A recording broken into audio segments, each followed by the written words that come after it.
الحمدللہ رب العالمین والصلاة والسلام علی خاتم الانبیاء والمرسلین اما بعد فاعوذ باللہ من الشیطان الرجیم بسم اللہ الرحمن الرحیم۔ گوہر پبلیشرز کی جانب سے حافظ محمد وقاص فریدی آپ سے مخاطب ہے۔ آپ کو گوہر پبلیشرز کے پلیٹ فارم پہ خوش آمدید کہتا ہوں۔ Our motto is redefining the geography of education through digital resources for conceptual learning۔ پیارے بچوں، آج ہم گوہر اسلامیات کلاس 3 کے باب سوم کا پہلا سبق، جس کا عنوان ہے حضرت محمد الرسول اللہ خاتم النبیین صلی اللہ علیہ وآلہ آلہ وصحبہ وسلم کی حیات طیبہ قبل از بعثت۔ اس سبق کا دوسرا حصہ پڑھنے جا رہے ہیں اور آج کا ہمارا سبق گوہر اسلامیات کلاس 3 کے صفحہ نمبر 54 سے شروع ہو رہا ہے۔ پیارے بچوں، سبق کے پہلے حصے میں آپ نے ہمارے پیارے نبی صلی اللہ علیہ وآلہ آلہ وصحبہ وسلم کی ولادت کے بارے میں، نبی کریم صلی اللہ علیہ وآلہ آلہ وصحبہ وسلم کی ولادت کے وقت جو معجزات رونما ہوئے ان کے بارے میں، اور پیارے آقا صلی اللہ علیہ وآلہ آلہ وصحبہ وسلم کی پرورش کے بارے میں پڑھا۔ سبق کے دوسرے حصے میں سب سے پہلے ہم پڑھیں گے حلف الفضول کے بارے میں۔ سب سے پہلے ذہن میں رکھیے، حلف الفضول کا مطلب کیا ہے؟ حلف کا مطلب ہے معاہدہ، فضول فضل کی جمع ہے۔ اس معاہدہ کو انجام تک پہنچانے والے 3 لوگوں کا نام فضل تھا، اسی وجہ سے اسے حلف الفضول کہتے ہیں۔ 3 فضل یہ ہیں: نمبر 1 فضل بن وداع، نمبر 2 فضل بن فضالہ، نمبر 3 فضل بن حارث۔ پیارے بچوں، یہ معاہدہ کیا ہے؟ پڑھتے ہیں۔ عاص بن وائل سہمی نے ایک اجنبی تاجر سے مال خرید کر پیسے دینے سے انکار کر دیا، جس پر اس تاجر نے جبل ابو قبیس پر کھڑے ہو کر فریاد کی، جسے قریش مکہ سن رہے تھے۔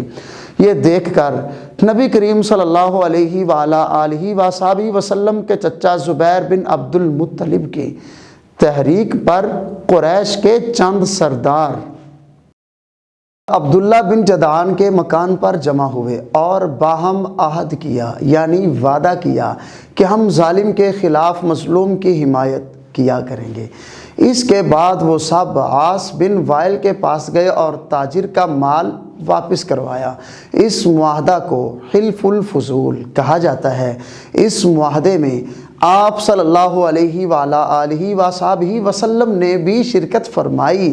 آپ صلی اللہ علیہ وآلہ آلہ وصحبہ وسلم اعلان نبوت کے بعد بھی اس معاہدے میں شمولیت پر خوشی کا اظہار فرمایا کرتے تھے۔ پیارے بچوں، اب ہم پڑھتے ہیں ام المؤمنین حضرت خدیجہ رضی اللہ تعالی عنہا سے نکاح۔ حضرت خدیجہ رضی اللہ تعالی عنہا ایک معزز، مالدار اور تاجر پیشہ خاتون تھیں۔ مکہ مکرمہ میں نبی کریم صلی اللہ علیہ وآلہ آلہ وصحبہ وسلم کی سچائی اور ایمانداری کی شہرت سنی تو آپ رضی اللہ تعالی عنہا نے نبی کریم صلی اللہ علیہ وآلہ آلہ وصحبہ وسلم کو اپنا تجارتی سامان لے کر ملک شام جانے کی پیشکش کی، جو آپ صلی اللہ علیہ وآلہ آلہ وصحبہ وسلم نے قبول فرمائی۔ آپ صلی اللہ علیہ وآلہ آلہ وصحبہ وسلم مال تجارت لے کر ملک شام تشریف لے گئے۔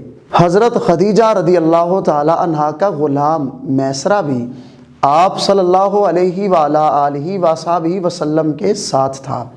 آپ صلی اللہ علیہ وآلہ آلہ وصحبہ وسلم کے بہترین اخلاق اور ایمانداری کی وجہ سے سامان بہت زیادہ نفع سے فروخت ہوا۔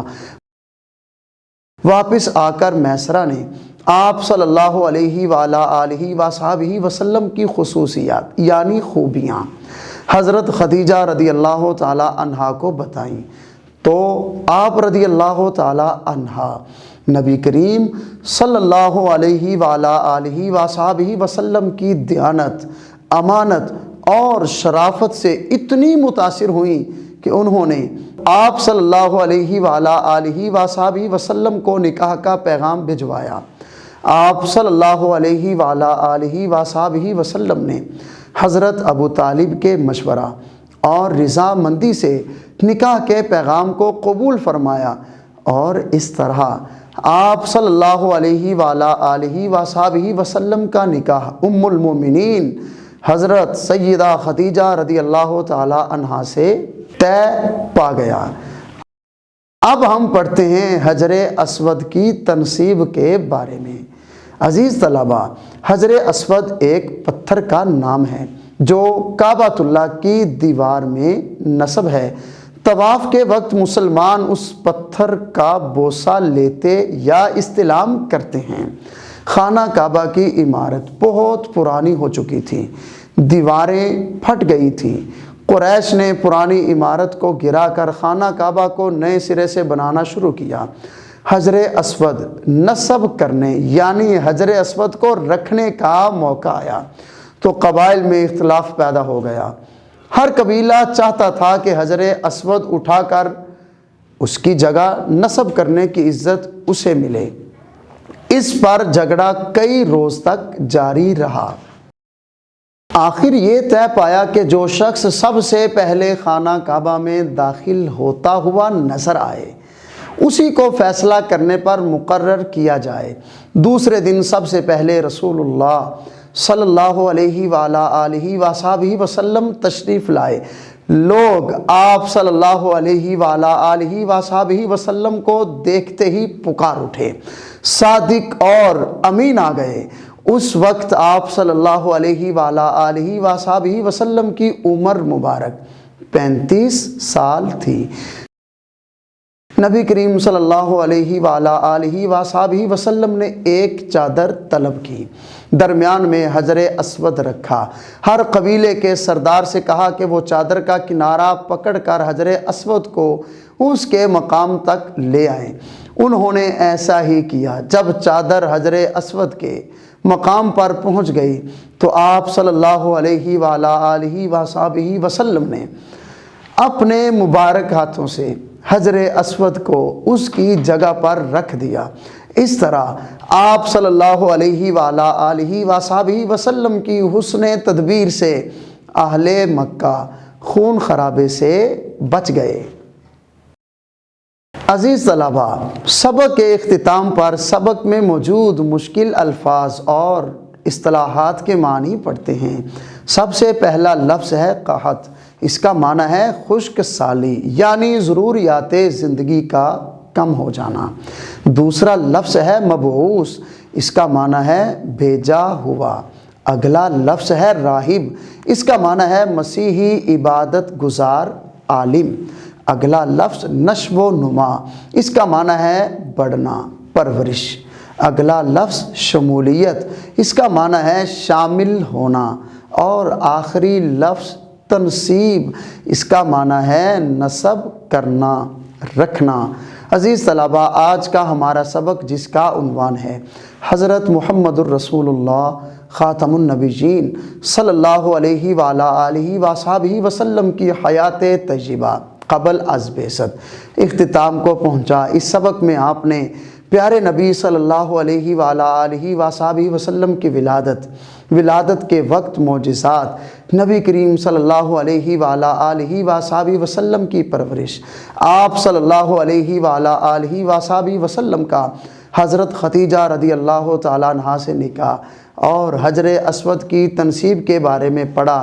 اس سبق سے ہمیں یہ پیغام ملتا ہے کہ ہر وقت مظلوم کی مدد کریں اور کبھی بھی ظالم کی حمایت نہ کریں، اور ہمیشہ عدل و انصاف کے ساتھ زندگی گزاریں۔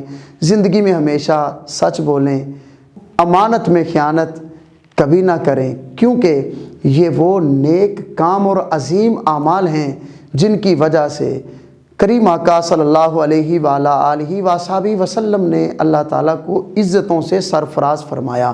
اگر ہم چاہتے ہیں کہ ہمیں بھی معاشرے میں عزت ملے، مظلوم کی مدد کریں، ظالم کی حمایت کبھی نہ کریں، ہمیشہ سچ بولیں، امانت میں خیانت نہ کریں۔